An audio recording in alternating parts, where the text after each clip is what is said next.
What's up, everyone? It's Snapper77.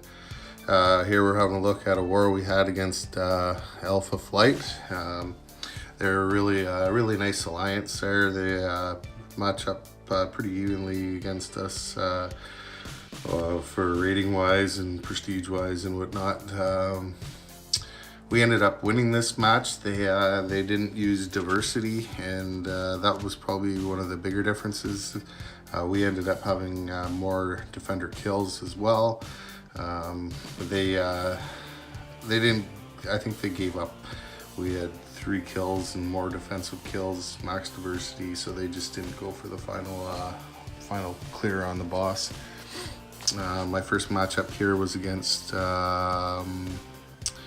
It was a science, and I was thinking it was going to be possibly Void or MODOK, and I was pleasantly surprised it ended up being Sentry. I was kind of a little bit surprised because they didn't use diversity, and they also had I think they ended up having like 6 or 7, 6 for sure, I think, MODOKs placed on defense.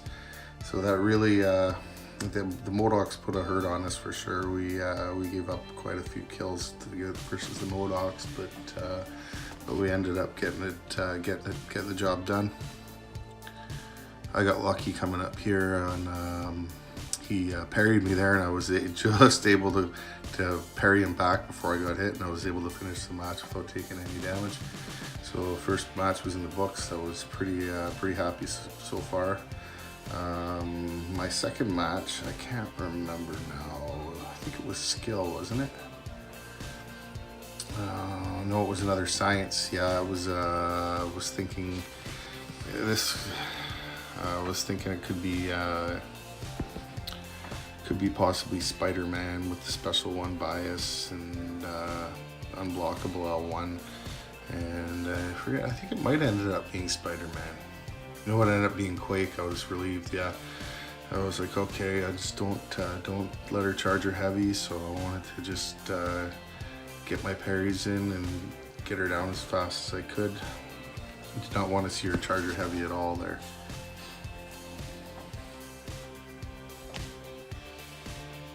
Yeah, the next one was Spider-Man, I believe. It was a 5-star unduped science, I think.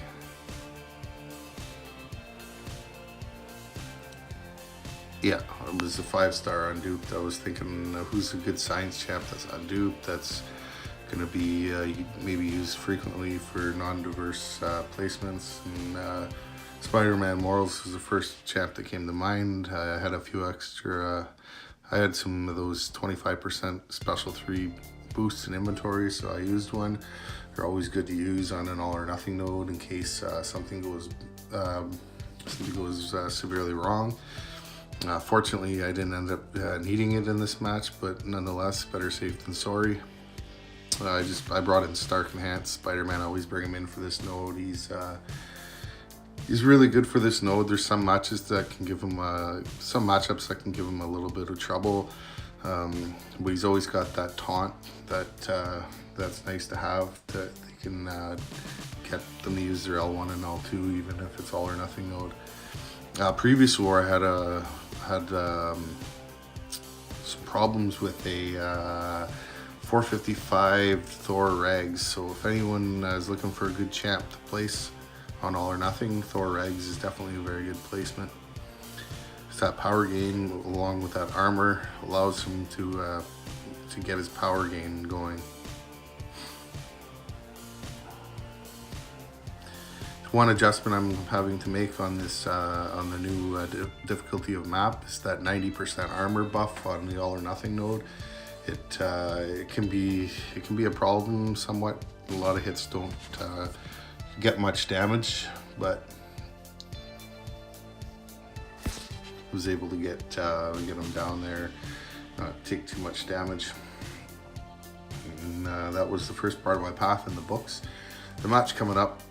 The next part of my path coming up, I was really concerned about this science champ placed on the bleed stun immune node.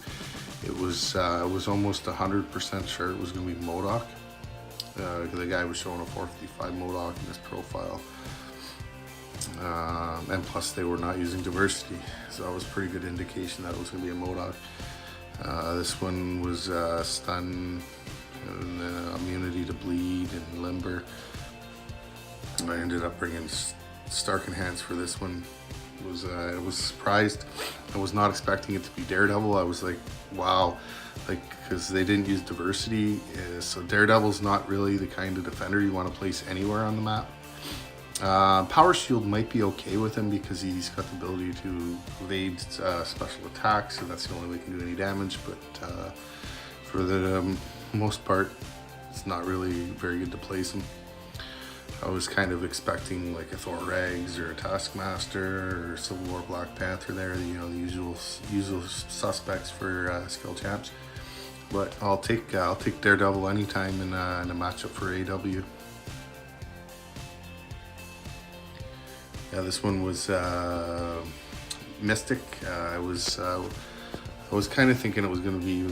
I always end up facing Magic or Mortal or Dormammu. I was just hoping it wasn't going to be Dormammu on this node, and it ended up being Unstoppable Colossus. So I was pretty happy with that matchup. And he didn't have Mystic D, or if he did, it was very low. So that was an extra bonus as well.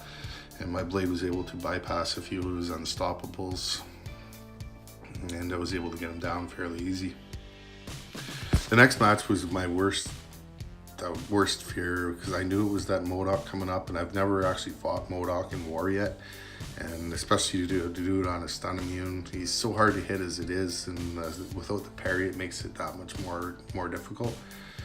So I ended up I ended up dueling him just to test his stand your ground, make sure that if I needed to use a heavy, I wasn't going to get resisted and then comboed into an oblivion because of stand your ground mastery. So he didn't have stand your ground. Every heavy I tried on the duel, he was able to successfully hit him with a heavy attack. So yeah, it was getting close for me to go to bed. I wasn't sure if I was going to be able to get to fight this node before I went to bed, but it ended up just before I went to bed, he came open and I went in for the fight. I got off to a horrible start in this match. I was really sloppy with some intercepts. There I went in. I should not have went in for that. I went away from my plan. My original plan was to block, bait the heavy, and counter. And I don't know why I made those risky mistakes early on, but I was able to recover and get a good chunk off in this fight. I feel if I would have been able to redo this match, I would have been able to get him down in one match. And so I started getting my rhythm going, and I was able to bait the heavies, use 4-hit combos, and then back off when he had 1 bar of power, and was able to evade his special one. His L1 is kind of like, it's very similar to Yellow Jackets or Cyclops, where you gotta, you do your 4-hit combo and then you evade back and give yourself some distance. And then so when he goes to use it, you can evade back once and be out of range. Otherwise, timing it from close can be very tricky. I got lucky there from close range. I was just able to time it right to evade it. Yeah, see, he's so annoying there. He evades when he's auto blocking. Overall, I just need to get to work on my, I couldn't get out of the way of that heavy. I just need to work on getting the timing down of evading his attacks and getting more comfortable with being able to counter attack and stuff like that. I was able to come in here with Ghost Rider and clean this up before I went to bed. I was pretty confident I was going to be able to get him down now with Ghost Rider, because I had gotten a pretty good chunk off him, and my rhythm was good at the end of that last fight. I was just hoping that I was going to be able to. He was a good auto block everything on me. I was actually surprised. There was there was quite a few combos in this match where I was able to get lots of hits in without him auto blocking stuff. But yeah, that's definitely, I think definitely the best way to fight MODOK on this node is to block and bait his heavy, and then counterattack off his heavy. You only use 4 hits, because if you use your 5th medium and it's auto blocked, then you're not going to be able to get out of the way of incoming attacks. And plus you want to be able to do the 4 hits and back off when he's got that L1 charge, so that you can have a good distance to be able to evade his L1.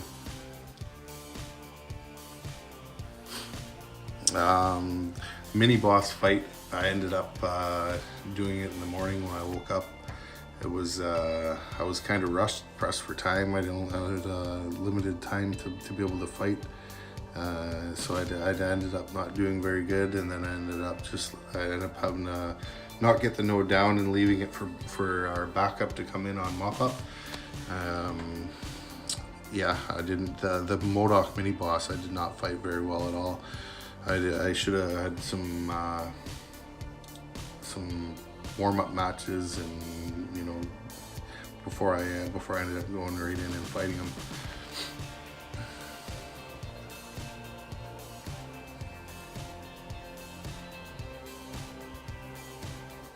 Yeah, they also had a MODOK placed on the